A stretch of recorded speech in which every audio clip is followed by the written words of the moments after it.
3650 squad, we square jobs, make a check gains. The secret sauce, 3650 squad, we square jobs, make a check gains. The secret sauce, get out your ledger and pull the contract. Stake for 10 years, that's how we stack. See my post chain, see my Cadillac, this is the job. We don't know where it's at.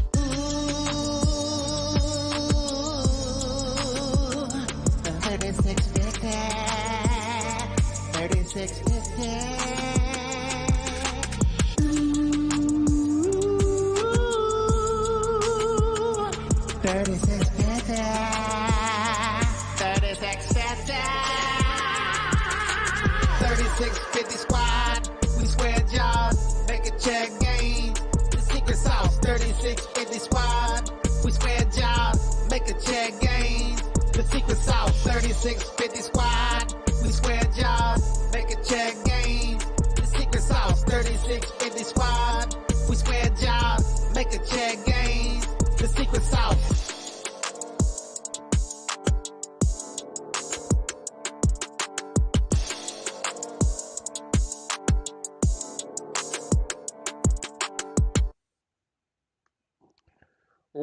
What's up, everybody, and welcome to EMP.Money.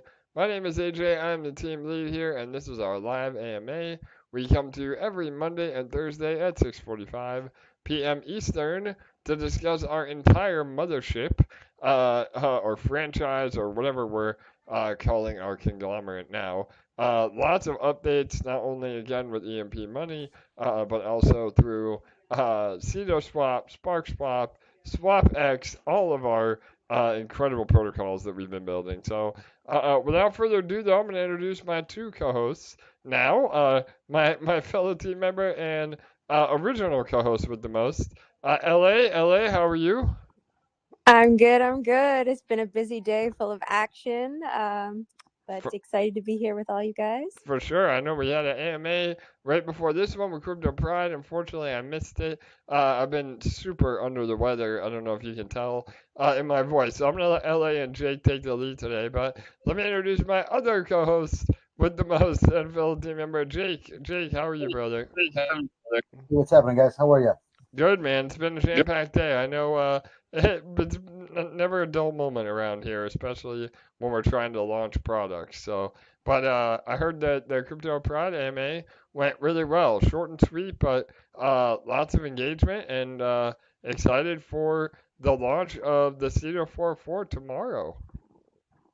Yeah, man, it was great. Yeah, definitely great AMA. I'm glad I set an alarm for this one. I'm knee deep into NFT exports right now, getting all the traits out and pushing them live. So for sure. But yeah, happy to be here.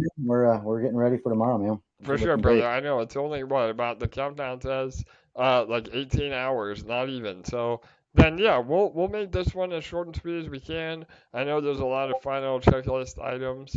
So we can just run through CetoSwap and the Ceto launch right now. We'll start with that.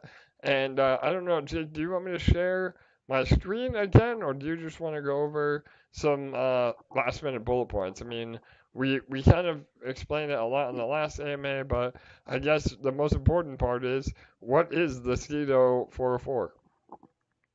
Yeah. I think if anyone's interested in kind of more how-to stuff, feel free to jump on the one on Thursday. I think maybe we covered some of the screen sharing, and I think even the one prior to that where we did some screen sharing. So for sure, we should probably be okay to get some bullet points for now. But yeah, 404 launches tomorrow. If you guys aren't familiar with the 404 standard, this is like a new thing, new standard on ERC standard. Essentially, it creates the ability to have a liquid market for NFTs, which is personally always been one of my big bugaboos. But I'm sure this it's an industry wide kind of problem. And basically, what it is a standard token attached to an NFT. So again, this is brand new. Some of the stuff that we're doing, we took it a lot further than the original standard. and there's some, experimental aspects to it, but, we're super excited to kind of put this in motion. We've been kind of likening it to the Sparkler in some regard. A lot of you guys are familiar with the Spark ecosystem, of course, and the overall goal is very similar, right? The plan is to remove sell pressure from the emissions token, the Ceto token on CetoSwap. We do this by introducing this governance, this Ceto 404, right? Stands for governance Ceto tokens, right? So just by holding the tokens, the NFTs, you'll also be able to, participate in governance votes and stuff like that in the near future. But what it does is each NFT represents a portion of the protocol's revenue, the real yield, right? And the collection is 10,000 unique NFTs, which has been the bane of my existence for the last 2 weeks or so. For sure. But we're getting through them. It's actually a really dope collection. We started with the original plan was just to do, there's 6 primary revenue streams. And maybe the original plan was just like, let's just do 6. Let's just do 6 NFTs, right? Similar to like Pandora, it was the first one to do it. They have probably about the same, like maybe 6. They're just like little boxes that float around. But of course, in true DeFi fashion, if we're going to do something, we tend to want to do it right and make it better than the original. So that's what we did. We got 10,000 unique NFTs. There's 6 categories, like I mentioned, for the 6 different revenue streams: vaults, PERPS, swap fees, bridge fees, bot fees, and a new feature actually that we brought to the standard with reflections, which also helps to negate some of the gamification bad actors kind of re-rolling just to get the good ones. So it's a totally fair playing field. And in fact, actually, one of the things we pushed today was how do I put this? So originally, each NFT was supposed to give 1 revenue stream, but we actually added in some additional logic now to where, like even within the 6 NFT categories, there's like subcategories of rarities, right? There's like 4 different main subcategories, and even further, there's traits that make each one various rarities. So we can actually now assign different revenue streams to specific rarities too. So like, if you happen to get one of the gold ones, right? There's only like 10 in the whole collection. We're gonna potentially be able to offer multiple revenue streams for different rarities within each category. Killer. Well, there you go. Some more last minute alpha. But no, I think that's a great overview. I mean, again, the whole idea is that, not only is the 404 NFT bullish because it's an NFT that carries real yield with it, but it's also an incredibly powerful burning mechanism for Ceto itself. So the whole idea is that we're taking the best of both worlds. Again, Jake mentioned Sparkler, protocols that reward users in real revenue from the protocol. That's always been part of our goal with any protocol that we launch. And now, again, on top of that, it's also extremely healthy for the economics and again, governance, giving Ceto an additional use case, multiple additional use cases for sure. Yeah, maybe let me touch on that a little bit, just kind of give people an idea how that all works. Again, this is another unique feature that we're bringing to the 404 standard. Typically, like anything, right? Like if there's no use case, it's tough for anything to stay viable for too long. But more than just a governance token, as AJ mentioned, what we're doing is getting rid of the Ceto supply, the emissions token, right? So, and as you guys know, APR is like directly correlated with the price of Ceto, right? So the idea is to relieve the sell pressure. And how we do this is by only allowing purchases of the 404 with the Ceto, the main Ceto emissions token, right? So, if you're in the farms, you're of course earning Ceto, and you can use that to just continue to keep earning protocol revenue, which is kind of like the long-term, flow, suggested flow. That way you can, keep farming, keep the liquidity high, and then ultimately take your profit in the real yield of the protocol, right? That's the healthiest way. But the way we've kind of designed this is really kind of unique. There's actually two different liquidity pools, and we have like a kind of it's like a swapper that's kind of shim in there, where when you purchase, you're essentially just purchasing Ceto. So if you're not farming, right, and if anyone's trying to buy, off the market tomorrow when they go live, they're gonna have to buy, like you can buy with ETH, but it ultimately goes and buys Ceto first, right? So we're creating buy pressure there, right? And then through that process, it buys the Ceto, and then it actually automatically burns it and gives you another token, which is used to actually purchase the 404. So in addition to like the buy pressure, there's this complete complete burn mechanism that's making everything very highly deflationary. For sure. No, 100%. Well, and on top of that too, just to round out the whole cycle, you're actually, when you sell your 404, it's also not actually selling any Ceto, right? The liquidity is actually going to be paired with ETH, if I'm not mistaken. Yep, absolutely. In fact, we're gonna have tomorrow. If you're looking to just get in now, we're actually gonna be deploying an ETH 404 farm tomorrow. Should have some pretty juicy yields as we're trying to incentivize new liquidity on it. But yeah, so basically the inbound traffic when you're purchasing, it goes through this kind of burn and swap mechanism, and then if you do want to take profits, it comes out through the ETH pair. So it obviously doesn't put any pressure on Ceto itself, and even through the ETH pair, that also opens up additional arbitrage that also goes back to feed the 404.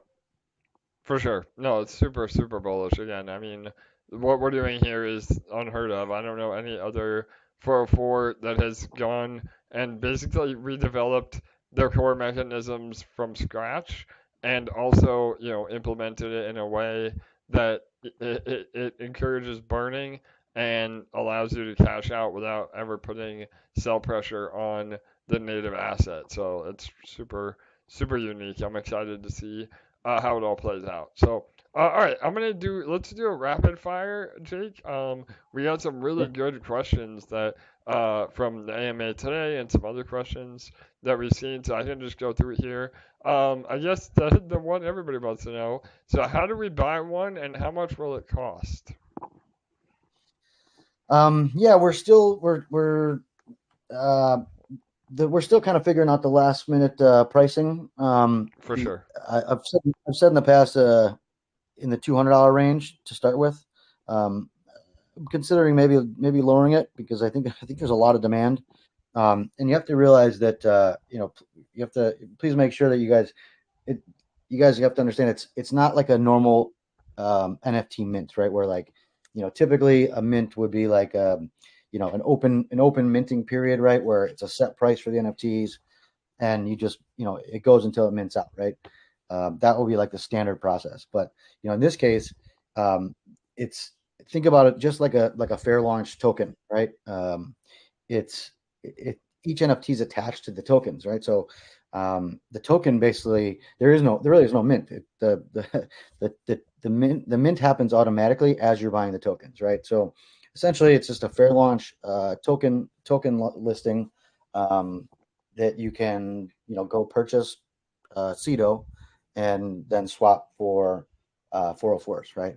Obviously, if you're farming now, like a lot of people I've noticed are just kind of building up their Ceto so they can purchase early, because like I said, it's a little atypical. There's no set price, so whatever the launch price is, I wouldn't count on it to stay that price very, very long, For sure. No, 100%. Well, demand coupled with low supply, again, it's much better to think about this as an actual token launch rather than an NFT launch. And I think that will be subsequent of the price action for sure. I mean, it could run up very high. We could see a sell off, and then that may be a good time to DCA back in. But regardless, I think the takeaway is just make sure you have your Ceto ready. You will have to buy with Ceto or go through the Zapper that Jake mentioned using ETH, and then that will just buy Ceto on your behalf, and then allow you to buy the 404. So, all right, cool. And there will be, Jake, just to clarify, will there be like a separate UI link, like a page, basically landing page for it, or is it just through the exchange itself? To purchase, it'll just be through the exchange. Cool. There is a little updated UI within the exchange, but it'll be all pretty self-explanatory. I'll for sure put out some additional documentation on that. And then also worth noting that once you purchase, there will be a separate UI for just the NFTs, for the 404s separately. So essentially, you're just purchasing like you would a normal token on the exchange. But then once you have your tokens, and this is another really cool feature that we worked in. A lot of projects, if you wanted to earn on your NFTs, you have to stake them, things like that, right? With the Ceto 404, you literally just have to hold it in your wallet, and when you go to the UI on the app, it'll show you what you have. It'll give you the images. It'll give you kind of all the statistics on the NFT and the collection and what you have. But you don't have to stake it. You don't have to do anything. As long as you're holding it, it'll register on the app, and you'll just see what categories you apply or you qualify for, and you'll be able to claim your earnings for that period. Killer. That sounds super seamless. And yeah, well, obviously we'll do a follow-up video after all that's live. I mean, we're going to be promoting these for a while now, so don't feel like you got FOMO, you got to get in. I think over the next few weeks, as more and more people hear about them, we could see some incredible momentum. I mean, again, just to put it in perspective, some of the 404s that don't have nearly the utility and passive income that comes with Ceto 404, have done upwards of 5 figures per NFT or per token. So, and again, not financial advice, just giving some perspective. So, all right, yeah, go ahead. Sorry. Just on that point, actually, I guess personally, what I'm planning on doing is getting in on the launch because, they may never be $200 again. Sure. So I definitely want to get some early, but another great feature that we've added in is a liquidity pool. I mentioned the downside to some of our predecessors is that when you're as you're transferring these NFTs, right, you're re-rolling them, so you may necessarily not get the same one you had, or if you're in an LP, it doesn't count. You don't have the NFT, so you're not earning on it. You're not gaining anything by that, right? But we've actually come up with a system where any tokens in the LP that you're depositing, they still count towards your reflection balance, right? So, I'm not saying throw if you wind up getting one of the rare, the purple ones, or a gold one, I wouldn't throw those in the LP. But there's about 4,000 of the Krakens, which are like the basic tier. So get a couple at launch, and then throw some in the LP, and through that process, you're earning not only more Ceto, which you can take profit or roll back into the 404s, but you're also actually earning you're earning the reflections of the 404s as well. So you're literally building your 404 bag, which can turn, automatically turn into more NFTs for future revenue. For sure. No, 100%. Well, and two, I don't know, not to get again too far off topic here, as I know there's still some variables, but is there, I know we had been discussing a way to actually lock those more rare NFTs and essentially stake them rather than having to send them to a separate wallet. Is that still something we're working on, or what's the game plan if you do get a rare one to make sure that you don't accidentally re-roll it? Yeah, we'll have some kind of process for locking that in, for sure. Cool. We'll also list right away on several of the exchanges, the third party marketplaces. So you can always maybe the safest bet at launch anyway, if you're trying to hold on to a couple and you're still trying to make moves and sell some and LP at the same time, is just throw them on one of the suggested marketplaces, at a price that you're comfortable with. Perfect. Okay. Awesome. All right. Let's. Jake, Yeah. Oh, go ahead, Ellie. sorry, Yeah. sorry, I just want to clarify that because that seemed to be an important point. So if you buy one and you are trying to transfer it to another one of your wallets, it will re-roll on you. Yeah, I definitely wouldn't be just transferring them around like that for sure. They definitely do reroll, and they do incur a tax, which is part of the reflectionary model. So yeah, if you're purchasing, I would do it just in one wallet. Like I said, we'll have whitelisted exchanges that you can put them on to hold that in. But yeah, if you're wheeling and dealing, definitely, if you have something that you want to keep for sure, put them on a list, list them on one of the marketplaces, or just wait till we have our lock mechanism. Can you take it one step back? There's a question to explain what re-roll means. That we probably should have started with that. Yeah, sorry about that. So the way it works is it's kind of like Schrodinger's cat, right? When all these tokens are in the LP, there is no they're all just, the NFTs are just kind of in the air, right? When you purchase one, or when you send a token to another wallet, anytime there's a transfer function, that an NFT is actually minted for you, based on how many tokens you have, right? So if you purchase, like let's say you're coming in fresh and you go purchase 2.5 tokens, right? You're going to get 2 NFTs minted for you, right? Now you'll still have another 0.5 left over, that you can, it's still a liquid asset. You could trade that. You could transfer it to a different wallet, right? You could buy another half, right? So as soon as you get to the third one, another NFT will be minted for you, right? Conversely, if you have like 2.5 tokens and you went and sold, let's say 0.7, right? So more than, you want to put less than 2, then that one NFT would be burned out of your wallet, right? So all this happens, automatically. It's all on chain. It's all dynamic and encrypted, so it's completely completely random. So it's a fair playing field for everybody, but also that's part of the game, right? If you're trying to get the rare ones, you have to buy and sell or transfer to get your way up to the next level.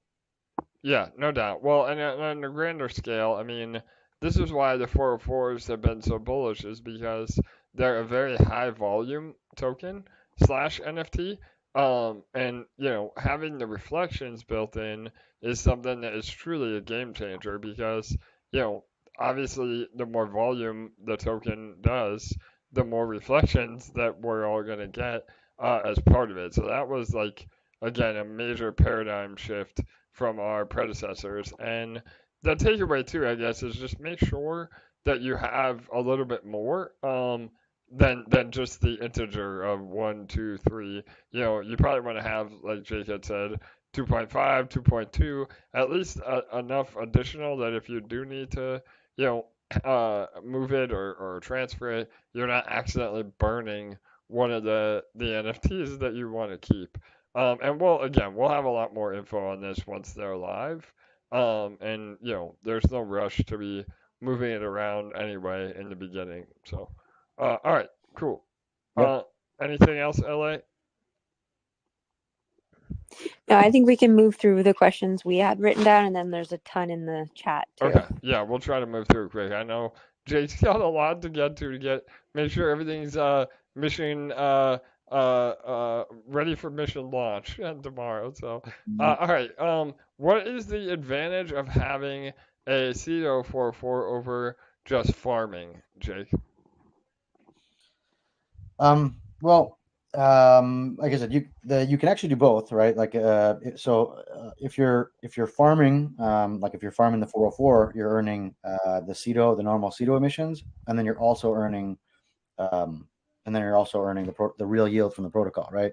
So, the low hanging fruit, the short answer, let's say, is that there's two revenue streams. You're earning more revenue, and also, I guess, to further that, as you're kind of getting more of these NFTs, or getting more some of the rarer ones that pay out in different streams, like I said, there's maybe 4,000 or so of the Krakens, the reflection fee receivers. But as you move up, the swap fees, the perpetuals, like there's only 250 of the ones that earn fees from the PERPS. So, which is obviously a lot smaller pie to have to split. So, as you work your way up, you're getting access to like bigger portions of the revenue stream that could be, very lucrative, once our PERPS, kicks in, and we get on the AMA train, and things like that. But also just, for, as a PSA, I guess, it's also healthy for the ecosystem. So, if you're farming in just one of the normal, even if you're farming in a blue chip farm, your APR, and obviously, especially if you're farming in like a Ceto farm, your underlying assets and your APRs are determined on the price of Ceto, right? So, if you want the longevity of the protocol, you want to kind of work through the most healthy way for the system. You can farm and then move them over to 404 and farm, and then take profit in the real yield. Perfect. Yeah, no, I would agree 100%. Again, there really isn't a right or wrong answer. It's really a matter of doing both. And that plays in perfectly to the next question. Do you recommend a mixture of farming and 404? And yeah, I mean, Jake pretty much answered that. Those of you that are familiar with Spark, the Spark ecosystem too, and are what we, cheekily call our infinite money loop. The whole idea is that you're able to farm your Ceto just like you farm Spark and feed that into the 404. So again, it's a better way of essentially taking profit without ever having to sell the native asset. So it's very, very similar to how Spark works with Sparkler. And then you can realize your profits in the Ceto 404 without, again, dumping on the community. So would you agree to that, Jake? Again, sorry, I kind of took over, No, but yeah, no. go ahead. That's exactly right. I mean, honestly, even take it a step further. Similarly, like the Sparkler pays out in the Spark LP, it's literally the same process, except now you'll get paid out depending on what NFT you're holding, right? So, if you're holding the Kraken NFTs, you'll be able to claim 404 reflections, right? If you're if you got if you're in the swap feed category, you'll claim the LPs from the swap fees. If you get one of the shark NFTs for the vaults, you'll get paid out in ETH, right, the native asset. So it's kind of a hodgepodge of money, different different coins and stuff you get to collect. For sure. Absolutely. All right. Awesome. All right. Moving right along then. Before we do Oh, yeah. that, Go ahead. sorry, Sorry, Ellie. that was one of the questions, but for someone who actually has no idea how this works, can you actually kind of break that down a little further, Jake? So, the way that these NFT or these 404s work is different categories of 404s or different categories of the NFTs are going to collect different types of fees on the protocol. So can you kind of go into that further, just for someone who this is their first time ever hearing about it? Yeah, of course. Also, let me just preface this too, before I get before I get too far into it. When you say it, trying to explain it like this, it sounds, like I said, it sounds kind of complex, and I mean it is in the background. But again, on the front end, all you have to do is just buy the NFT and hold it, and you'll have a dashboard where you can see, okay, this NFT earns this, this NFT earns this, and here's the tokens that I can claim. But to clarify, there's six different six different categories of NFTs, right? Each category represents a different revenue stream. So there's the reflections from the 404s. There's swap fees. There's arbitration bot revenue. There's bridge revenue. The vaults, which are coming very soon, and the perp decks, which we're also bringing over, right? So, on the back end, on our end, right? We have basically treasury set up for every different revenue stream that we have, right? And as the protocols, as people are swapping, and the swap fee is taken from each transaction, it goes to a treasury and then gets split out into into revenue, basically for the community. And so essentially, if you're whatever category you're holding, you're just literally just getting that revenue directly back to you. Again, so if you're getting if you have the swap fee NFT, basically all swap fees are taken out in the LP itself. So basically, the swaps happen.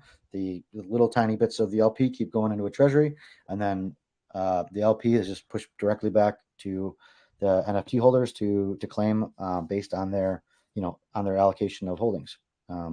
And like I said, same goes for the vaults, but the vaults take profit in the native ETH chain, wrapped ETH, right? So you'll claim wrapped ETH if you have a vault NFT.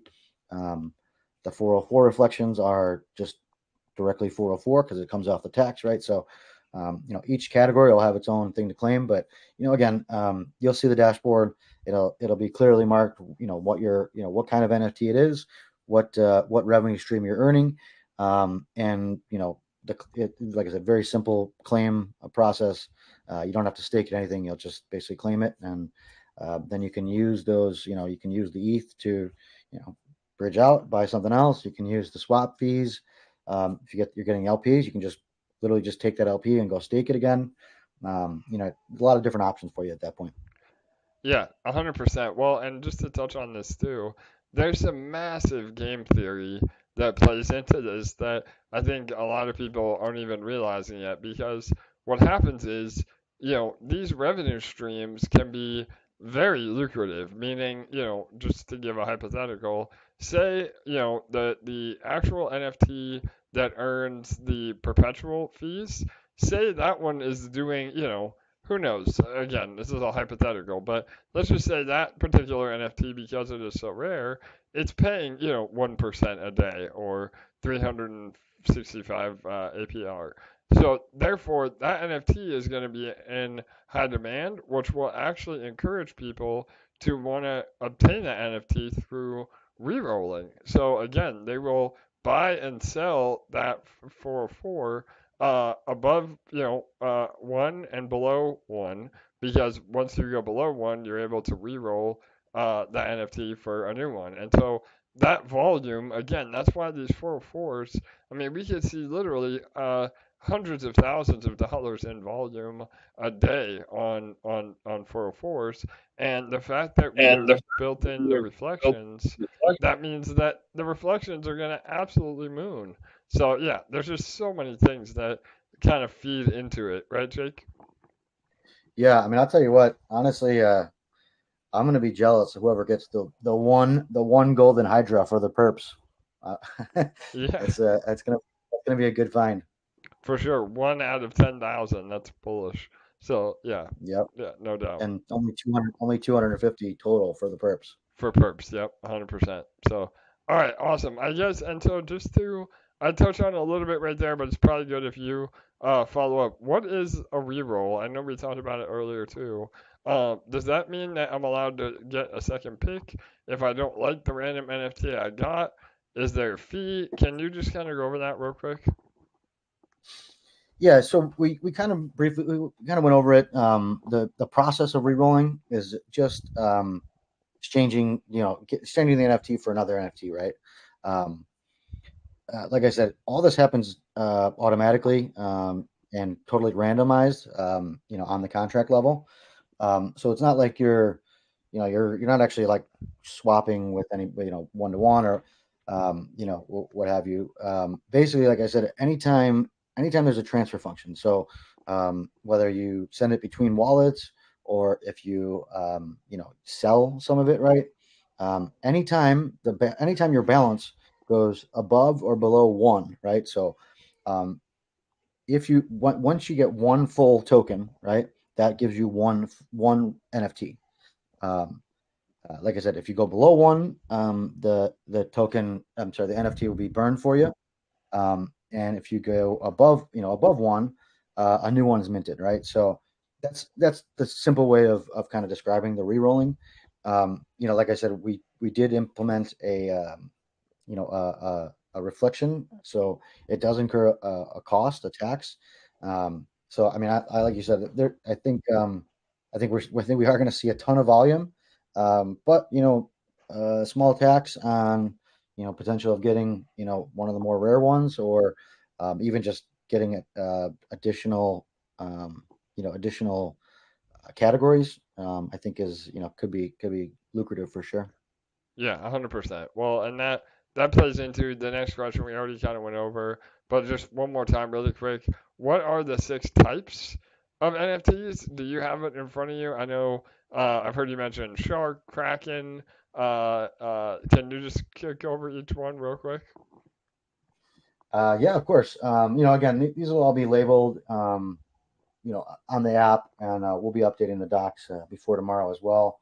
But there's the Kraken. That's going to be the lower, like the have the most supply. There's about 4,000 of those that'll earn you the reflections, right? And again, just because you have one doesn't mean you can't have multiples. It's all like a weighted average. So if you have 5 Krakens, you get 5 allocations of those reflections coming back to you. And then there is a Fishman. Fishman is representative of the swap fees. There's about 3,000 of those. And then moving up, there is a mutant shark. There's 1,000 of those. Those are for bridge fees. There is a evil sea serpent. That guy will get you some of the bot revenue, the arbitration bots. And there's also about 1,000 of those. And then as you move up, the kind of the more rare ones, the vault revenue, you're going to want to look for the almighty Godzilla coming out of the sea. There's 500 Godzilla NFTs that'll get you vault revenue, and then the most rare ones are the multi-headed hydras. There's about 250 hydras that'll share in the perpetual DEX revenue. Killer. Awesome stuff. All right, and all that will be in the docs too, if it isn't already. Yep. So perfect. Okay. All right, moving right along. We're almost done here. How do we get the goddess? I know we've been teasing the additional bonus of Ceto herself. So yeah, you want to explain that? Yeah, Yeah, so this is definitely still a thing.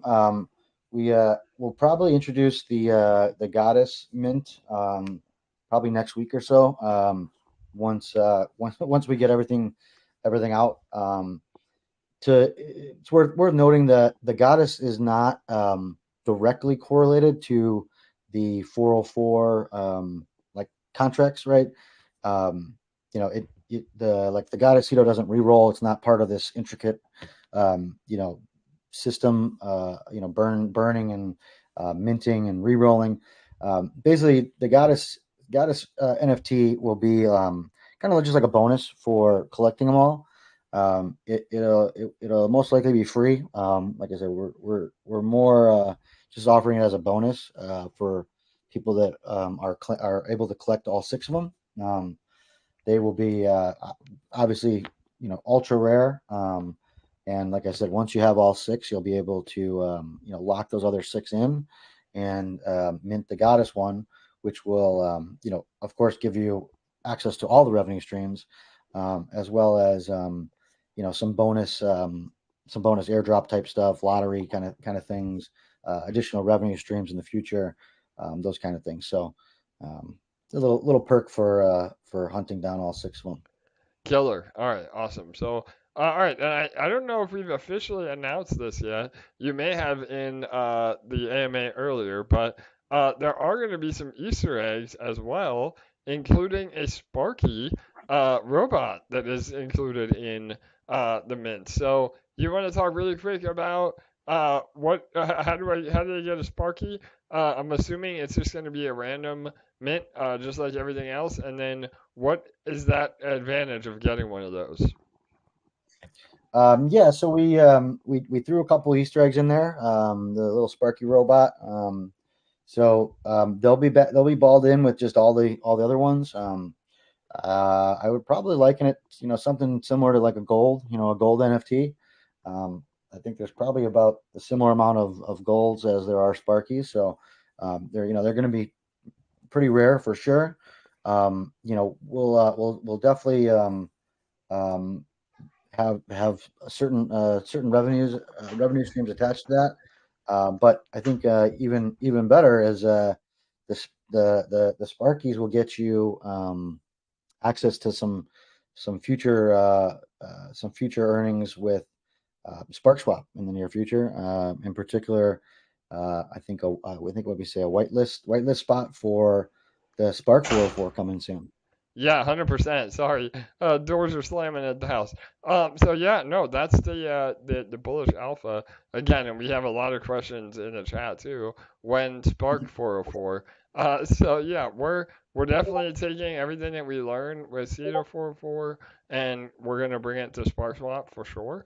And yeah, the alpha is those Sparkies will get you a whitelist opportunity to get in early and some other perks for sure. So just some really cool, again, co-marketing between, the platforms, and gives you just another reason to hunt for those really rare ones for sure. So, all right, awesome. And we may or may not have gotten a preview of what they looked like yesterday. And Yeah. badass. For sure, LA. I know. I heard through your grapevine you might be working on a bit of a promo video for those, so we'll see. Yeah. I made. For sure. All right, awesome. And I then, think yeah, okay.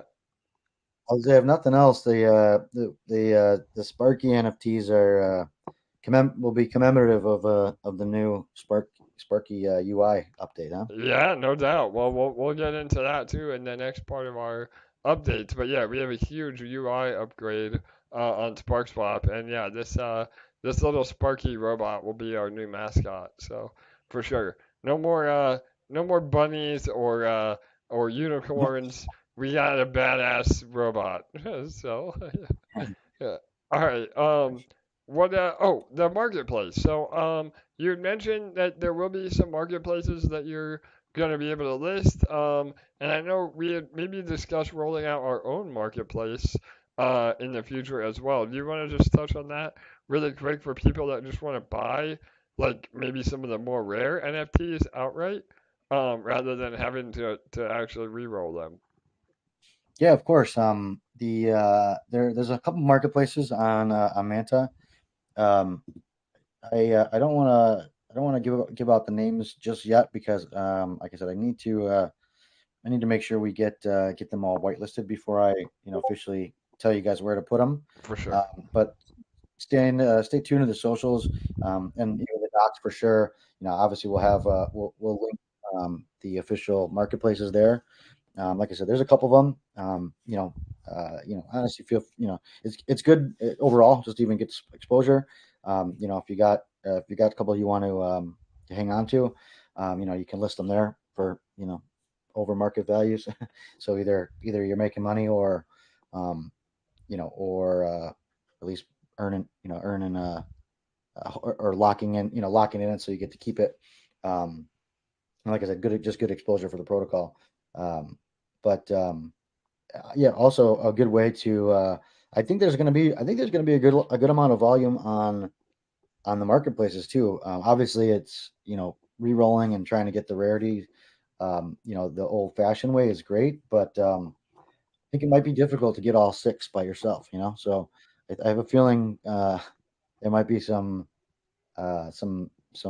good use case to getting the you might get three or four just buying and selling, but then you can hunt down the last complete the set basically by going to marketplaces. Yeah, no, that's a great point, and that again touches on that risk and reward ratio or game theory. You may burn, say, $1,000 trying to reroll a rare, or you can just go to the marketplace and spend 1,500 and make sure that you get a rare to complete your set. So there will be a ton of ways to play the game, so to speak. And yeah, I could definitely see some of the more rare NFTs going for two, three, four times market value for sure. So, Yep. yep, awesome. All right, so we touched on this already, just real quick. Will NFTs be transferable between wallets? The answer is yes, but just remember that uh, every transfer function comes with a tax. So you want to make sure you have enough left over that you're not going below that integer or round number because then your NFT will be burned. So yeah, be careful with that. Just make sure you have at least 1.5 CO44. That should cover it. What is the actual tax, Jake? I didn't. And forgive me for not knowing off the top of my head, but is it Yeah, 5%, 10%? yeah, you're forgiven. I haven't actually haven't put it out yet. Okay, yeah. It'll be probably around the 10% range. Okay, perfect. So yeah, just be aware of that as you're moving. But yes, you can transfer between wallets. So, all right, this one's pretty a good question. We covered it in a lot of our other AMAs, but it's pretty important. How do we get onto Manta, Jake? Yeah, of course. We There's a couple ways to do it, but we do have our own native bridge, part of the ecosystem. Like I said, there's also an airdrop going on at the moment, so you're actually getting paid back to use the bridge. It's If you guys are familiar with the Sparkswap bridge, it's very similar. You can bridge USDC or USDEX on either BNB or Arbitrum. We'll be adding Pulse Chain very soon as well. But essentially, you can use the ARB or BNB bridge to send over stable coins. Like I said, it is an L2, so you can also use the same bridge to send USDC to ETH on the other side. I would probably recommend, especially if you're doing larger packages, to do it in batches or stick to the stable pairs, in and out, and then make your swaps on the exchange once you get there. But yeah. Perfect. And you are using ETH for gas on Manta, so just be Yeah, aware of correct. that. Right. Yeah.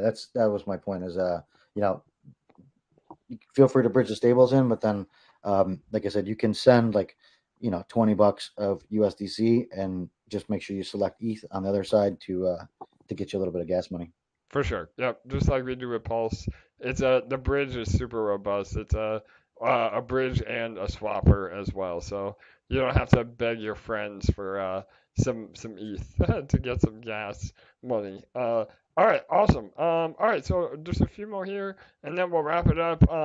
This one's good. How does CetoSwap benefit Sparkswap and Fusion?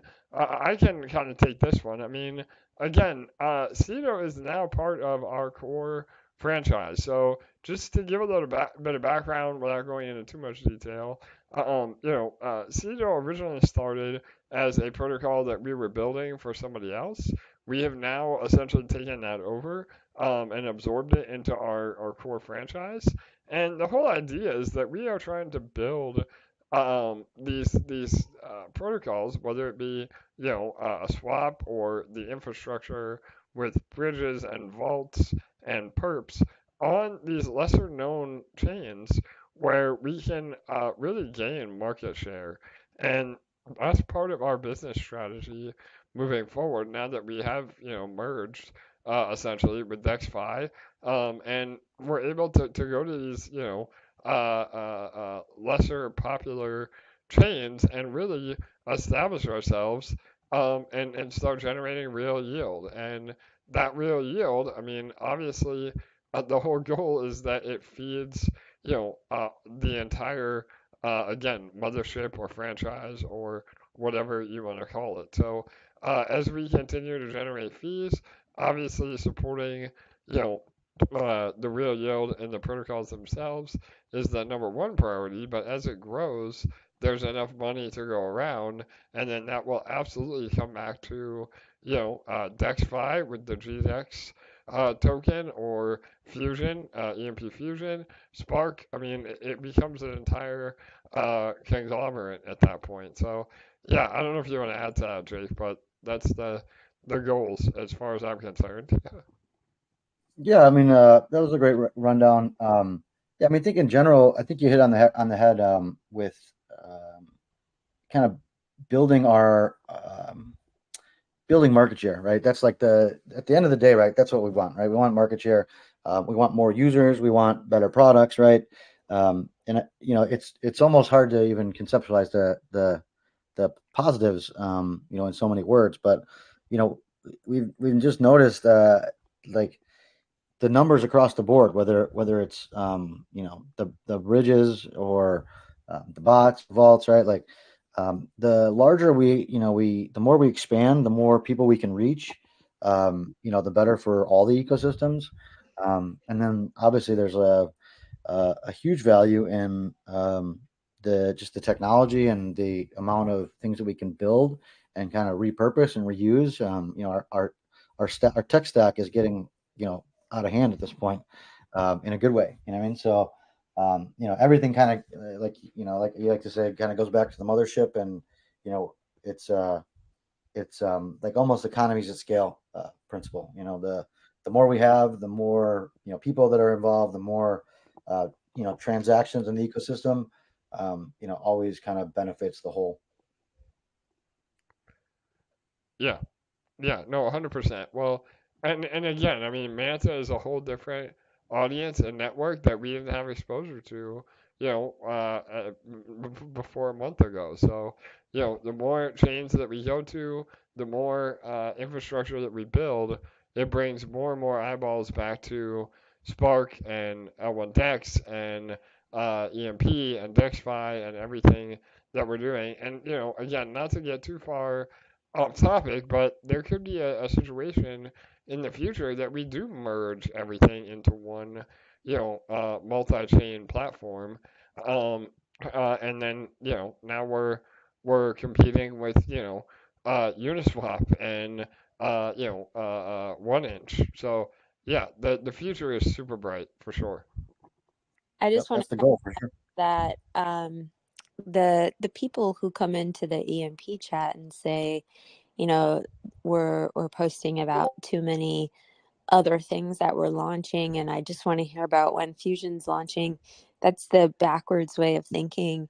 The people that are taking advantage of the other opportunities that we are launching when they can or when they excite them and they think that's something they want to be involved in are the ones who are thinking about it the right way, because every single one of these things that we're launching, we're doing it with intention, and every one of these things that we're launching all flow back into Fusion, into Sparkswap. They all connect and support each other so that that foundation is extremely strong, and each one of these is another block that makes the fortress stronger and stronger and stronger.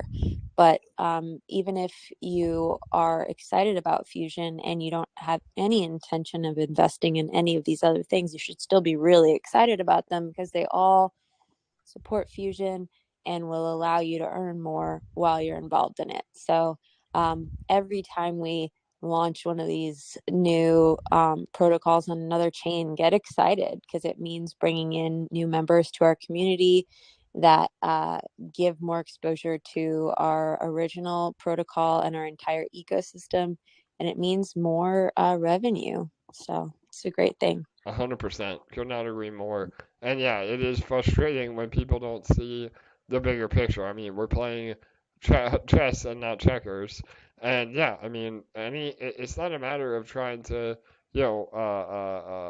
spread ourselves too thin or, direct attention somewhere else.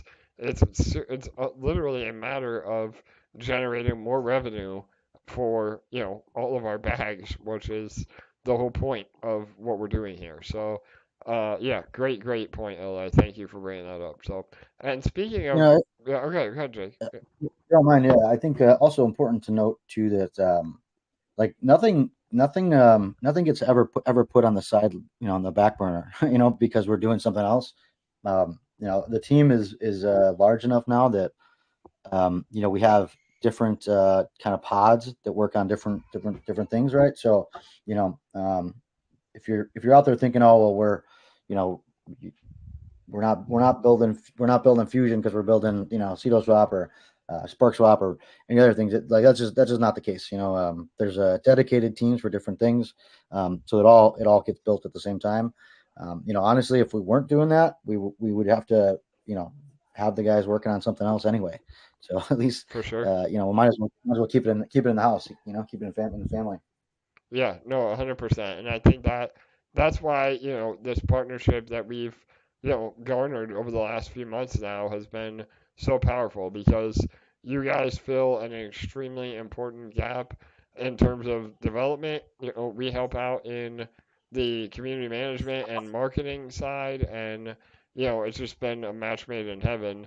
And ever since we again essentially merged, we've been firing all cylinders. So, and the proof is in the pudding. I mean, again, the revenue that we've been generating, the volume that SparkSwap's been doing.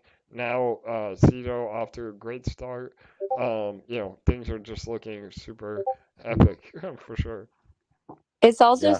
it's also just part of who we are as people and our personalities. Like, none of us are the type of people that can just like sit around for a while and not do anything, or we For just like sure. go absolutely nuts. Like, I even laughed at myself today because Jake has this awesome community manager in the Ceto group, and I saw people asking questions in there today, and like I'm just so used to like just training myself to immediately like answer people's questions, and like he was so on top of like answering their questions right away, and it was like so ingrained into me to like hop on top of it, but I had to like watch someone else do it, and I was like, oh, that's such a weird feeling.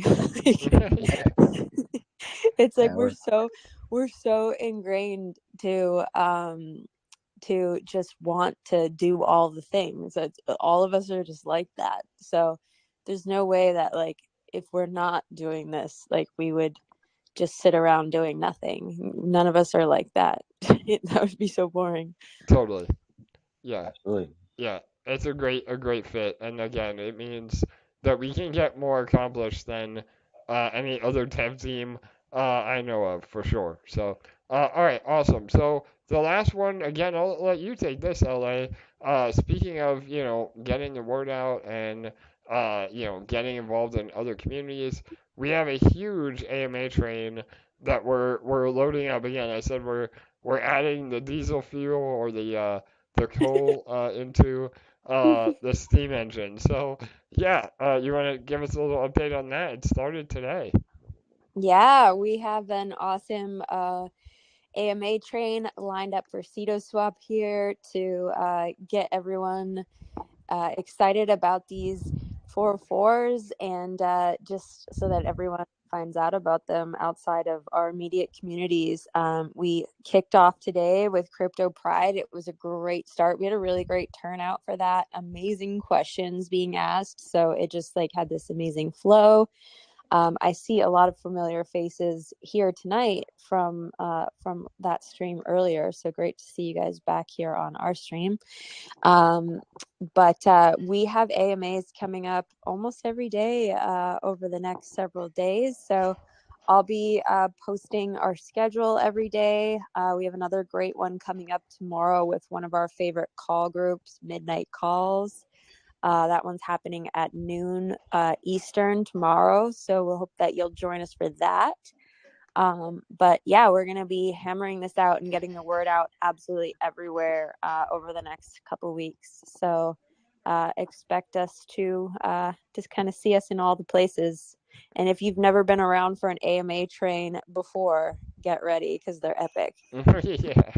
Yeah, You know what, don't know LA? what you're in for, right? Yeah. Hey, you know what, LA? Maybe actually that brings up another kind of good point relating to the last question. You want to maybe just cover just some of the like the AMA train coming up. I feel like is a really great example of the kind of cohesivity between all the projects and everything we have going on, right? Like Yeah. in this upcoming right. I mean, it's like launch season right now for us, right? So obviously we have Ceto and the 404 and some new vaults coming. There's also perpetuals coming and fusion coming, right? So Mhm. right, we've been able to do some get some extra bang for our buck there, huh? Yeah, I was gonna kind of go into that a bit in the fusion section, but um, yeah. So as you guys know, we a long time ago, ahead of time, started booking AMAs for fusion so that they would all be paid for and ready ahead of time, so that as soon as we announced the date for fusion, all we would have to do was just go ahead and contact them all to literally just put dates on the calendar, and we wouldn't have to spend weeks of time contacting them all to arrange things and do all that kind of work. Everything would be already ready. Well, when it came time to now start arranging these AMAs for Ceto, um, basically I took a look at our list for Fusion and kind of saw my overall larger list of influencers and groups and stuff and who we hadn't contacted yet, and just kind of took an opportunity to make our list for Fusion and L1 DEX and everything even larger.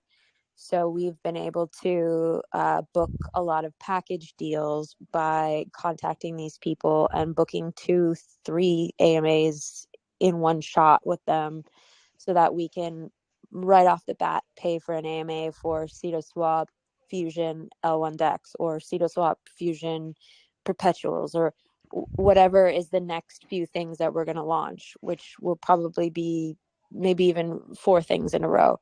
And so we're able to get a lot better price. We formulate these long lasting relationships with these groups, with these influencers, so everybody's really happy. And it's a lot easier on my end because we have all this stuff booked ahead of time. So when it comes time for these big launches, it's just a lot less stressful to just book dates as opposed to having to spend weeks right during the launch doing all of this. But it's amazing that all of this is so cohesive and it all fits so well together. because it is also connected with CetoSwap. We're building this direct bridge to Pulse Chain, and it directly connects with the Sparkswap community. That's such a nice topic of conversation that can happen on future AMAs. I think these initial AMAs are mostly going to be focused on the 404s, but that's a great topic of conversation for the future. We have the perpetuals that are going to be on both platforms. We have the vaults that are going to be on both platforms. There's so many different points that connect the communities. We have the revenue streams that flow into Fusion. There's something that's a part of each one of these projects that flows into the next, that can all be discussed on AMAs, that can help promote all of the projects every time we're on any of these, even though there will be one main topic of focus for any particular AMA. It's an opportunity to promote it all, really. For sure. Yeah, well, Yeah. and that's the amazing part about, again, when people say, well, why are we focusing on, all these different protocols? It's because, again, it multiplies our reach. And when we do an AMA or we get in front of a new community, then, now not only are we promoting one protocol, we're promoting 5 or 6 or 10, and that is, again, way more powerful in terms of bang for the buck in both resources and time. And once people know about the perps and vaults and no matter what chain it's on, then now they know they can follow with whatever launch we end up doing. So yeah, there's just so many benefits for sure. Cool. For sure. And I was just reminded to remind you guys that we're running a Galxe campaign, Jake. Yes. So in addition to the airdrops for bridging, liquidity providing, you can join us on our Galxe Quests to earn some additional Ceto airdrops. We're giving the house away. We might even be able to do a giveaway at the end of this call here. Yeah, no doubt. Well, I know we said we may give one away. We'll see how it goes, but we are gonna give one away on a Twitter space that we're putting together as well. But yes, I feel like Oprah. You get a 404 and you get a 404. Yeah. So, all right. Well, again, I know Jake, you're on kind of a short time frame here. So, LA, do you want to go over some of the questions for Ceto specifically? In the live chat before we move on, and then we can wrap it up with some other updates for on all the other protocols. I do, yes. Okay, so there's quite a few, so I apologize, Jake. You might have to stick around for a little bit longer than you anticipated. Sure. I did have it on the right spot, but then it went down again. Let me get back there. Okay. Can you talk about the trading bots? Is this just for the protocol, or can individual investors take advantage of these bots as well? Oh, the bots. No, so they're not necessarily trading bots. No, they're mostly arbitrage bots. The majority of them just kind of help to balance the ecosystem, right? Things like like we have pairs on all the dexes, right? On Spark, on Ceto, like ETH USDC, right? Because obviously that's a very common pair on a lot of different exchanges. In order to be competitive, if we want to have the right price of ETH, right? Like we can't offer an ETH pair that ETH is below or above market, right? So we basically utilize the bots to kind of stabilize price. All of our stable pairs like USDEX, SDI, those kinds of things, we keep the price parity ourselves in like more of a stabilizer bot. And because they're kind of within our ecosystem, we have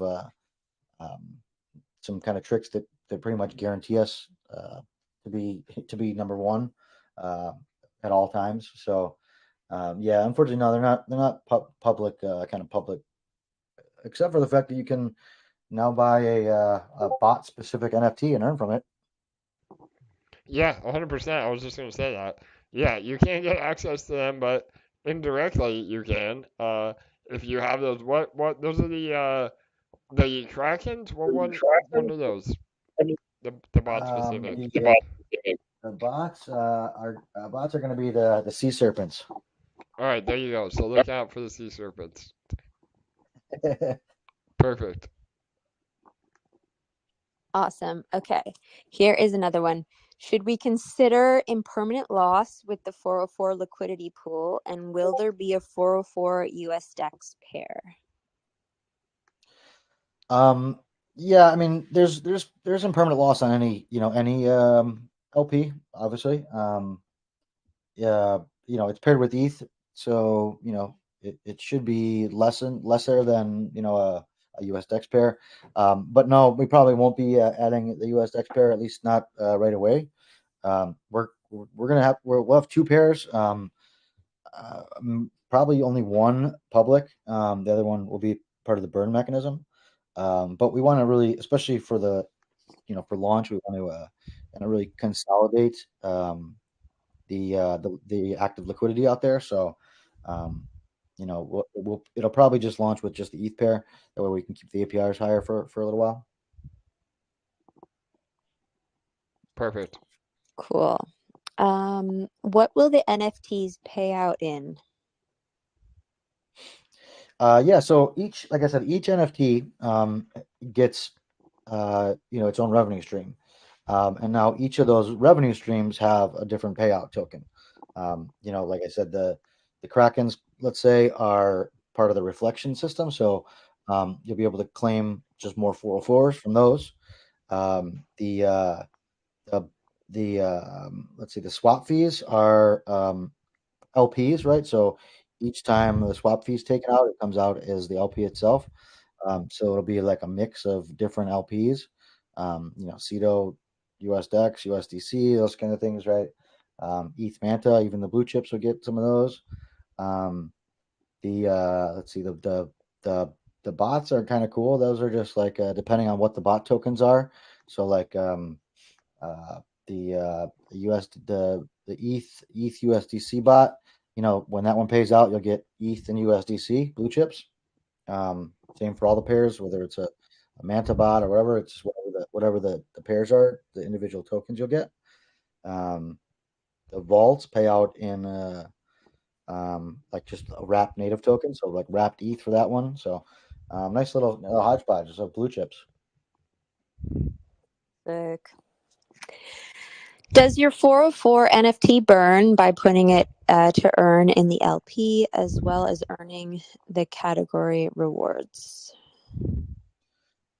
So the burn mechanism happens before you even get the 404, right? Like essentially you are you first have to burn your Ceto tokens in order to get the 404s in general, right? And then even through that process, there's more. In fact, there's more because like I said, like if someone new's coming in, they want to buy with ETH or whatever, has to buy Ceto first in order to get the NFT. Even things like when we deploy the vaults, the 404 token will be a take profit, and in a lot of the ETFs, right? So basically, like you guys are familiar with, you're familiar with the volume on the vaults, right? It just creates a ton of volume. All the ETFs will have like the 404 in it. So basically, just like constant re-rolling of these NFTs through the ETFs and take profits and stuff. Yeah. Yeah, that's super bullish.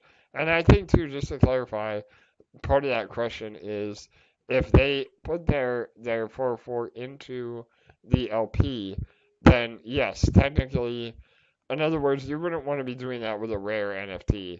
You just want to do that with an NFT that that's probably more of the common NFTs, right, Jake? I mean, because they're not gonna be able to get their specific NFT out if they LP it. Yeah. So, like I said, there's different rarities within each category, but what really counts is like the six main categories, right? Like, you might be able to get a better value for, something like a gold or a different traits or something. But like as far as like the revenue, the actual yield you're going to get is just based on those six categories. Like I said, the most common is the Kraken. That's the reflections from the transfer tax on 404s. And there's about 4,200 of those or something like that. So that's essentially like half the tokens, half the LPs almost. So we're basically just considering any token in the LP as a Kraken until it comes out and maybe you get a rare one. But if you're in the LP, like if you pair one, like let's just say you had one Kraken and you want to put that in the LP, you could pair that up with the proportion amount of ETH, and you could deposit that as an LP, and you would still it's basically like you still have that Kraken inside of the LP that you'll get rewards on. Okay, great. I think that clarifies. All right. Any other All right. questions? Go ahead, Elliot. Oh yeah, there's a lot. Will the 404's earnings reduce the farm earnings? Well, the 404 earnings, you mean will it reduce the emissions from the rest of the farms? Yeah, no, will it reduce the farm emissions? No, not necessarily. I think two points is like we have 6 farms right now on the main, the main farming. The plan has always been to add more farms, of course. We need more pairs, more versatility in that regard. So, like I said, the plan is always to add more farms. In fact, we have at least 3 or 4 more that we're trying to add sooner rather than later, that we kind of been holding off because we didn't want to add more farms with more emissions, at least before we had the 404 in place to kind of mitigate some of the extra emissions coming out. But I think in general, the whole idea is that it'll actually, just by having the farm, just because it takes some emissions, it doesn't mean it's going to be less APR. In fact, the mechanism that that we're introducing with the 404, it helps to burn Ceto and create buy pressure on Ceto. So that ultimately will make the price go up, which will increase APRs, in the long run. For sure, it's that age-old, balance. I mean, we run into the same thing at Spark. Any of the LP, reward emissions tokens. Obviously, the rewards have to come from somewhere, so you can't really add a bunch of farms willy-nilly and dilute everybody. But yeah, it is. It's a flywheel. I love it. Gannon said it. Shout out to Gannon. That's who LA was talking about earlier. He's a rock star. But yeah, it's a flywheel where we can route more emissions, and because Ceto is higher in price, it's actually higher APR even with lower emissions. So. Yep. Yeah, and for those of you involved in Sparkswap, think of it this way: like us paying out sparkler emissions doesn't take away from what we're paying out in the farms because it's separate. For sure. Okay, another question. 10,000 total supply, correct? What is the potential impact or plan in case it doesn't mint out? Supply reduction, airdrop to minters with the remaining? Oh, no, never. In fact, 10,000. There's 10,000, but I'll tell you right now, they're never going to be 10,000 NFTs out there because, assumingly there's going to be a good chunk in the LP at all times. So I mean, like the goal, like I said, the goal here is not necessarily to to have an exact number of 10,000 token NFTs. The goal is to create a cool system where you get these NFTs that represent protocol revenue. My assumption is that at some point they'll be mostly, over time, the rare ones will probably work their way out, and it'll be mostly the Krakens inside there, but we'll see how it goes. Yeah, for sure. Well, and just to clarify that a little more, I think, and this is probably the number one, I don't want to say misconception, but it's what you have to kind of wrap your head around with 404s. They're a lot more like a token rather than an NFT. So this question specifically, there really would never be a situation where all 10,000 NFTs are minted, because then that means there's literally no LP or liquidity on the tokens themselves. And as soon as somebody tries to sell, then now there's only 9,999 NFTs. So again, to Jake's point, the more rare NFTs will probably be the ones that are listed on the marketplace and function as what we're all used to as NFTs are.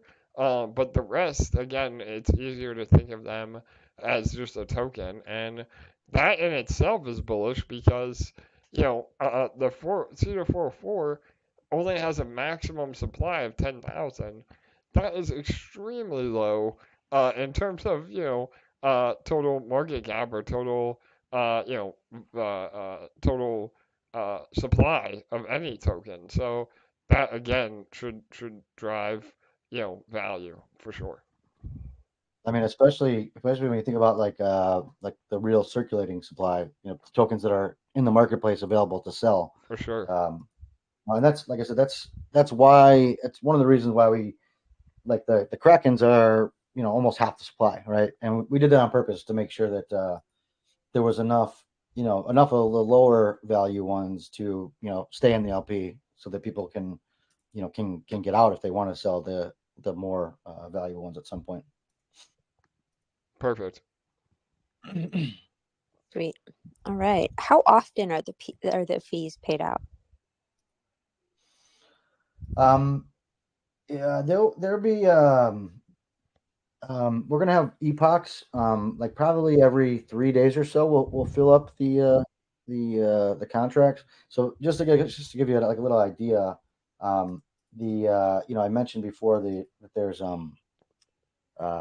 basically all these revenue streams. These are real, this is real revenue. This is stuff that we work with as project owners even.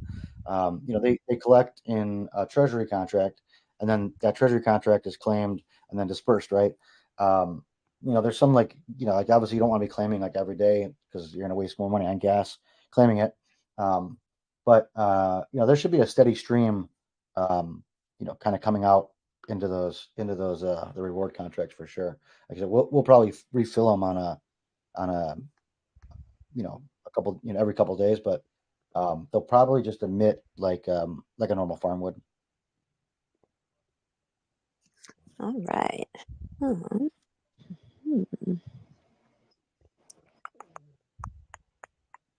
That one is not related to Ceto.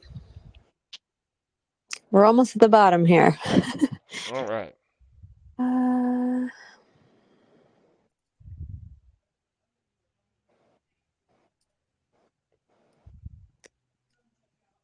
Oh. Sorry.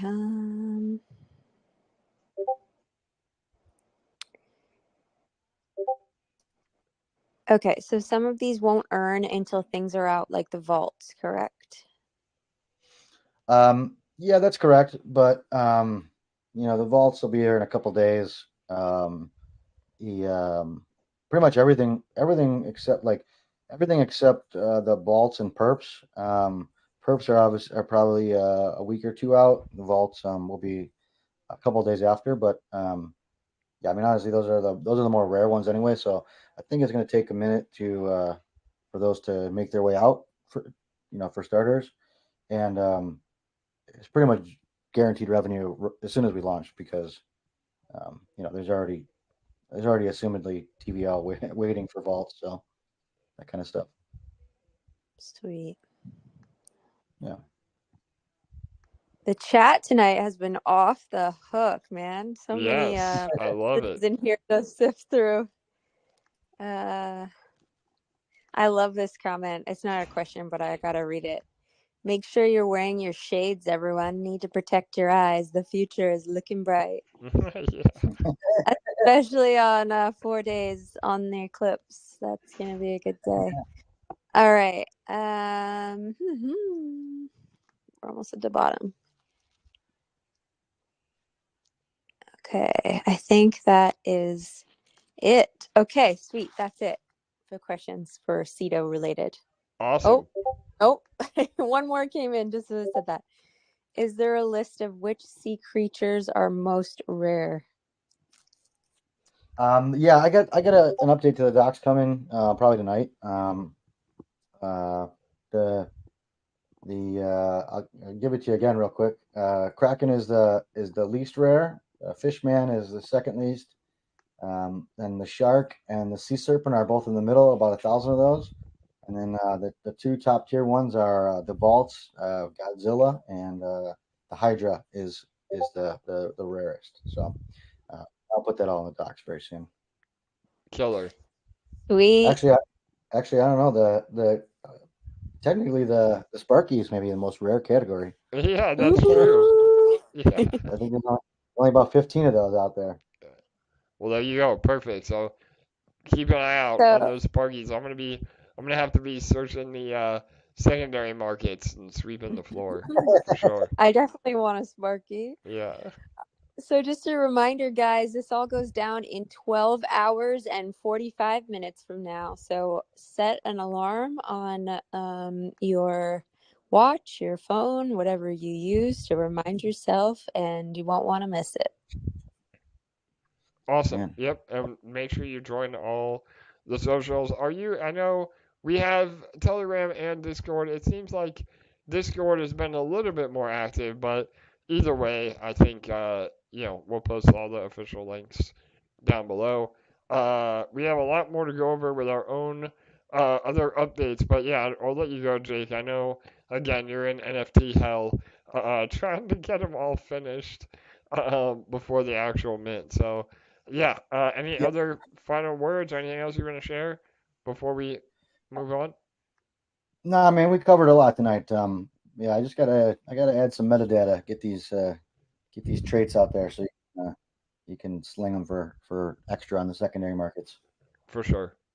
Yeah, no, I'm excited, man. It's gonna be awesome. So, and we're just getting started. Again, I know, we've kind of purposely slow played the launch a little bit. I think that will be healthy for the long-term growth of Ceto 44.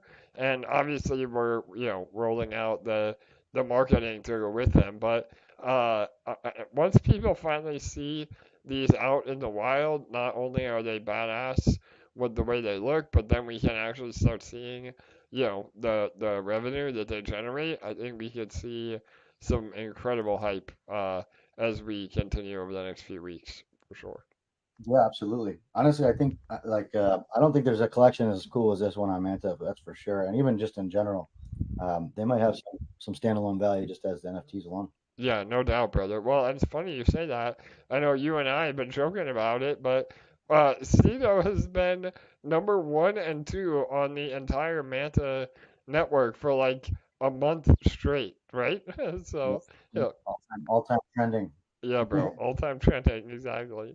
Oh, it's awesome. So, yeah, and again, we're hoping to get more and more involved in Manta-specific communities as well. So, all that is coming over the next few weeks. Yeah, cool, man. Definitely.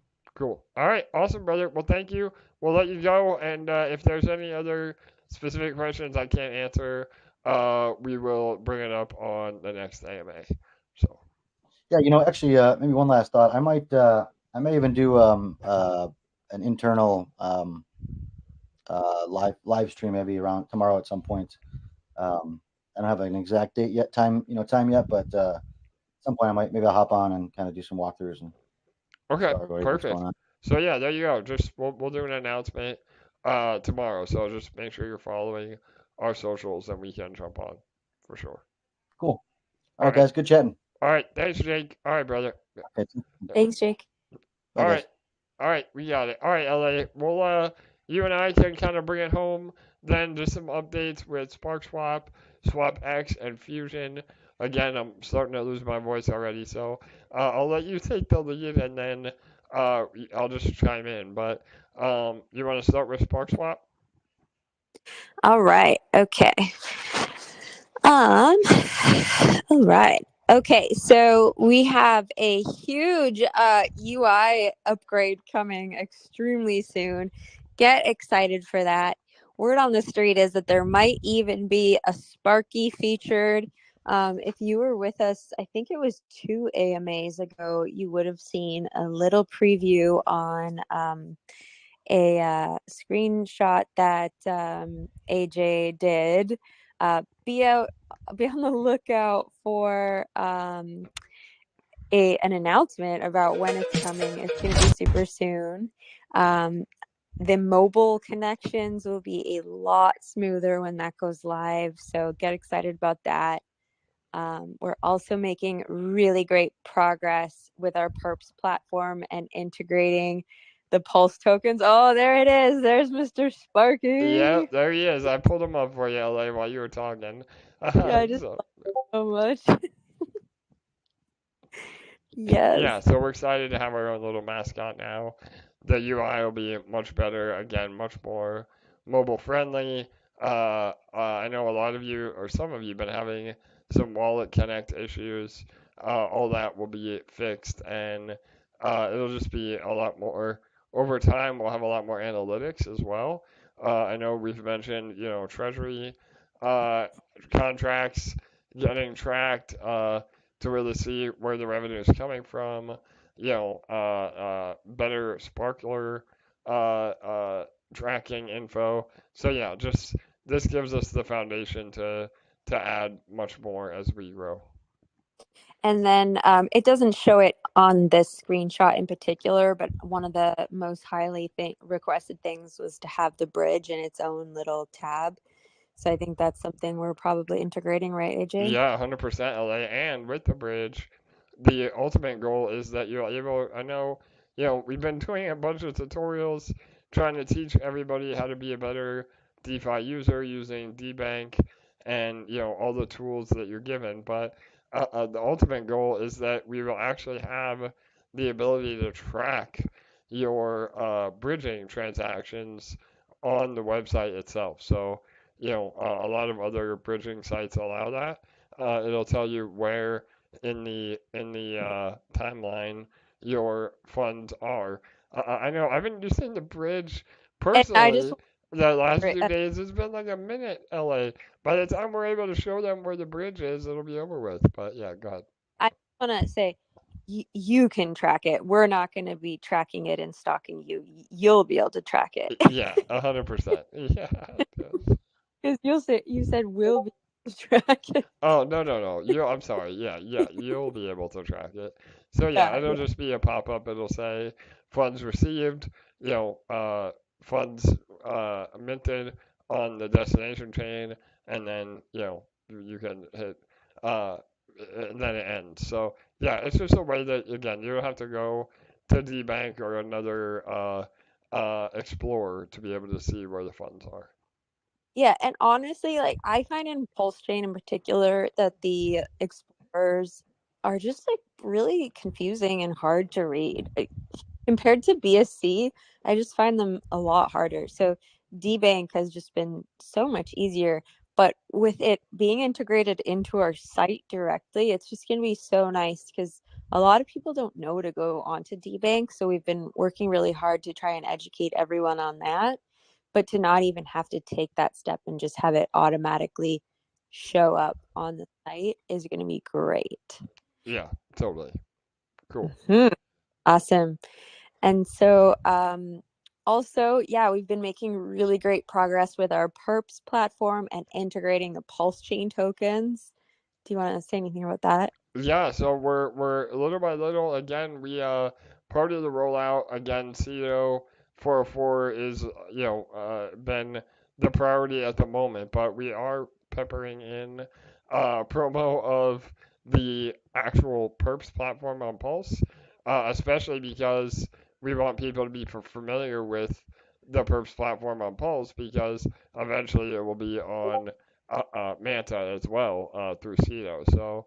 Yeah, and then obviously we're in some final stages of adding Pulse Chain tokens. Obviously PLS.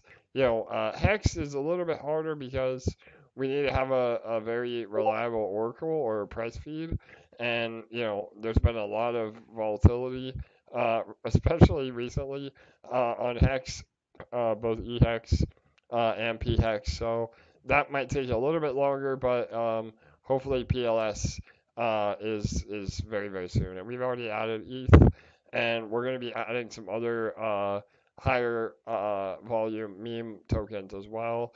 I know we've been looking at adding Bonk, Dog with Hat, some other, obviously we can't have a perps exchange without Doge. So yeah, lots of other options coming for sure. Awesome. And on that note, please help us to keep spreading the word about the PERPS platform. We did make a tutorial for anyone who hasn't got a chance to use it yet because maybe they haven't learned how to use it yet. So we have all the basics and a general walkthrough on this tutorial. I'll go ahead and post the link in the chat now. And for those of you getting onto CetoSwap, there's going to be a perps platform on there as well, and it's going to work pretty much exactly the same. So the tutorial really will apply to both protocols. So definitely please help us to continue to spread the word about the perps protocol platform. It's going to be absolutely huge for Sparkswap and CetoSwap and generating a lot of fees to help pay out the Sparkler and those 404s. So it's going to be absolutely epic to continue to, help market and spread the word about these as we go into the full iteration of it. Perfect. Yep, 100%. All right, awesome. I think that wraps it up for Sparkswap. Again, trying to move through it here. We have a lot to cover still, but Yeah. up next is SwapX. So we Yeah. finally got some great info on the presale. So I'll let you go ahead and just run through it. Go ahead. Yes. Okay. So let me get to that section of the note. Okay, so there will be 3 stages that will occur in the SwapX NFT mint. So the first stage will be on April 9th at 12 p.m. Eastern, which is 4 p.m. UTC. And that is for those of you who managed to get onto our guaranteed list. All of you who are on our guaranteed list should know by now because you have had one-on-one conversations with me in DMs if you are on our guaranteed list. Those of you who are on that list will have 24 hours and you will be paying 0.16 ETH per X NFT. And then we go into the second group, which goes live at April 10th at 12 p.m. Eastern, which is 4 p.m. UTC. And this is the first come, first serve private sale for users who have filled out the early access form and gotten onto our AJ EMP Sparkswap list. And this is also going to last 24 hours, but we would highly suggest getting on immediately at 12 p.m. if you are in this category, because we do feel as though they're going to go very quickly in this category. This will also be 0.16 ETH per X NFT. And then if there do happen to be any left, there will be a third category on April 11th at 12 p.m. Eastern, 4 p.m. UTC. And that is, if they're not sold out, there'll be a public sale for anyone who didn't fill out the lists, who can come and purchase at 0.18 ETH per X NFT. Now, I do want to clarify a couple things because there were some people reaching out in the groups today saying that they filled out the form, but they thought they were on the guaranteed list because they put their wallet into the wallet checker and it said they were on the list. So they were thinking they were in that first category, but they are not on our guaranteed list. And I want to go over a couple scenarios as to why you may not be on our guaranteed list, even though you filled out the form. So two things. One, only the people who filled out the form within the first 24 hours were put on the guaranteed list. So if you didn't fill out the form within the first 24 hours, you would have been in the second category because there were very limited spots on the guaranteed list. Two, basically the way it worked was they had everyone fill out the form, and then their team sent me a list of people that I was to DM to confirm all of their final details, and then I put all of those people in a spreadsheet with our final numbers. I found out after the fact that I was only given the names of the people that filled out the list and chose over 2 NFTs. So anyone who chose 1 or 2 NFTs was automatically put into that second category. So anyone who chose 3 or more, I was put on my list to DM for our guaranteed list. And so if you guys are reaching out to me now saying that you didn't know that, and can we do anything about it? Unfortunately, I can't add to the list now because I handed it in about a week ago. Originally, there were a few people that did choose under 2 or under 3 who contacted me right away, and I was able to add them to the list. But unfortunately, it's been about 2 weeks now. And if you're only contacting us now when they're putting the schedule out and the sale's happening in a few days, unfortunately, we can't do anything about that because they're making the final preparations. And so you will still have a great opportunity to purchase through being on our list in that second category. You'll just have to make sure that you sign on exactly at 12 o'clock and do your purchase at that time. For sure. And just to add to that really quick, LA, if you're only buying 1 or 2 NFTs, you have probably a better chance of sneaking in the first come, first serve than minting, 10 at a time. So again, the whole idea was that we say it all the time here, but you got to be invested in your investment, and we make an announcement that, we have a really limited opportunity, then you guys got to jump on it. So we'll do everything we can to be as fair as possible, but the demand on this has been absolutely insane. And honestly, we're lucky that we got the allocation that we did end up getting. So apologies if you missed out, but you can always get it on the first come, first serve, or, try to buy one on the secondary market after it launches if they are as valuable as we think they will be. So. Yeah. And then the final thing is they also put out a full tutorial, both in written and video form, on how to buy. They're very prepared. I'm very impressed with their team. So I have put all of the instructions, both for the schedule and the tutorial with the video, and pin them in all of our groups. So both on Telegram and Discord, and shared on Twitter. So please make sure to go and take a look and save all the important details. Go watch the video and make sure you're properly prepared prior to the sale so that you know what's going on and you're ready, guys. 100%. Perfect. All right, great recap, LA. And yeah, they are very well prepared over in the SwapX socials. So if you have any questions, feel free to reach out to them directly, and they will give you all the info you need. All I can say is be ready.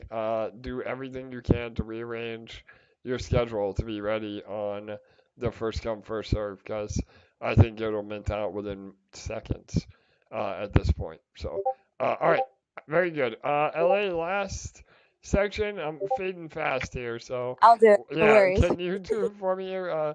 EMP Yes. Fusion. Yeah, go ahead. Yes. So we are extremely close to announcing our fusion date. We are literally just crossing off the final line items development wise. As we kind of went over in our last AMA, all of the contracts are finished. 95% or more of the items found on the audit have been complete, and the developers are literally just finishing the last final minor UI tweaks and finishing building the marketplace. So we are literally so close to that finish line. We have been super busy behind the scenes. Like I said earlier in the AMA, booking even more AMAs for Fusion. When we announce our date, we literally just have to contact all of them to schedule the dates, and that's it. We have them all locked and loaded and paid for, and it's going to be the most seamless launch imaginable. I did want to go over a reminder of how we plan on going about doing the marketing for Fusion, because we did have someone yesterday in our group kind of thinking they were a marketing expert and telling us how to do things. We love those people, not. But to remind you, we are going to have a 2-tier marketing approach. There's going to be an initial AMA blitz, marketing blitz that's going to begin around sacrifice time. And that will be when the first 15 to 20 AMAs are going to happen in our AMA train. Basically, however, AJ can handle without losing his voice. We've also got banners paid for on popular DeFi sites, calendar notifications, all kinds of things during that first tier. And then once we're back to peg and we're already generating major buzz and we're at that FOMO worthy level, we're going to initiate a second wave of marketing with another 15 or 20 AMAs with completely different groups and influencers, and absolutely explode the momentum. And I have that whole list ready to go. Those ones haven't been paid for yet because that's going to be a little bit farther out. Those ones maybe will be 2, 3, 4 weeks after the initial ones finish. So I haven't booked those ones yet, but I have that whole list ready that I want to book. So I know exactly who they are, exactly who I need to reach out to, the people we've worked with in the past. So I know exactly who I want to reach out to for the most part for those ones as well. So we are extremely organized. I want to say we've literally never been so organized for a launch before, ever. So Totally. very excited. Yeah, no, I couldn't agree more, LA. I mean, again, I think people get frustrated. They think that we're, twiddling our thumbs, waiting for Fusion to be finished. But the whole idea is that we've been preparing for this moment for literally months. I mean, we would never purposely delay. And it just so happens that I think, and again, I'm a firm believer in this. I know Ellie is too. Everything happens for a reason. And, had we been able to get Fusion finished months ago, I don't think it would have had the success. Well, I know it wouldn't have had the success that it will now, especially because now we have revenue streams that support Fusion. We have a bullish market overall, again, right in line with the Bitcoin halving going into later this year when when I personally feel we're gonna hit the full bull, where we see $100,000 Bitcoin plus, and the fact that we now have a whole new audience with Manta and Pulse Chain and all the communities that we've built over the last 6 months that we would have never had exposure to on with EMP on BNB and just our own little world over there. So I mean, again, the EMP token on Pulse alone has I think what almost $500,000 of liquidity. So that just shows the power of what we're building. And yeah, I'm really excited. I agree with LA 100%. I don't think we've ever been more prepared. We have all of our ducks in a row, and now it's just time for us to execute. And we will 100%. Whether I'm sick or not, whether I can speak or I lose my voice, we will deliver for sure. So, all right, awesome stuff, LA. Any final words or any recap? I think we should probably skip is there any like really paramount questions? I know we're already running a little late here, and but yeah, you want to do One that I Q&A? want you to, there's just one on Discord from my journey. So, actually, it would have been for Jake. So maybe we should wait till next time Jake's on. Okay, all right. Do you want me to take a stab at it? I don't know. I can try. I'm still totally confused by the performance graphs in the vault. Could we do a walkthrough on what each number and line means? So maybe when the Ceto vaults launch, we could do a walkthrough of the vaults again. Yeah, that's a great idea. So yeah, that would be. I'll have to set up the screen share, and yeah, I'd rather have Jake here specifically. But I know they've done a lot of improvements on the UI. Not only does it show your P&L, but it also now tracks your yield that you're earning through again whatever vault you're in, whether it's 100% auto compound or half 50% auto compound. It will track your actual profits. But yeah, what do you think, LA? Yeah, I think that that it would be helpful to do it like with it on the screen and everything to answer her question. So, or his or her question. Yeah. So.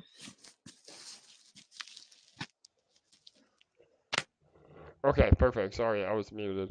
All right, no, that sounds good. Sorry, my journey will follow up for sure.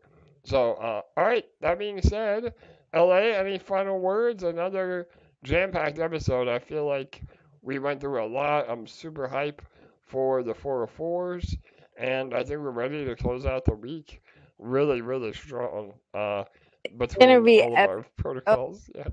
yes, so excited about everything we have going on right now. I'm sorry you're sick, but we're gonna get you on the mend very soon. I know. And Thank you. I appreciate that. It feels like a if you didn't never-ending know, cycle. I'm inventing some type of like potion so that you never get sick again. Just I gonna love it. manifest Yes, for you. let's do it. Yeah. If you can figure that out, we'll add that to our revenue streams, LA. So yeah, yeah. Something has to happen with this eclipse. Like, how often does it happen? Once every 10 years or something? Yeah, I Just put think a something like that. glass of water outside and then drink it. I don't know. Yeah. Yes, the eclipse moon energy, right? Yeah. So Okay.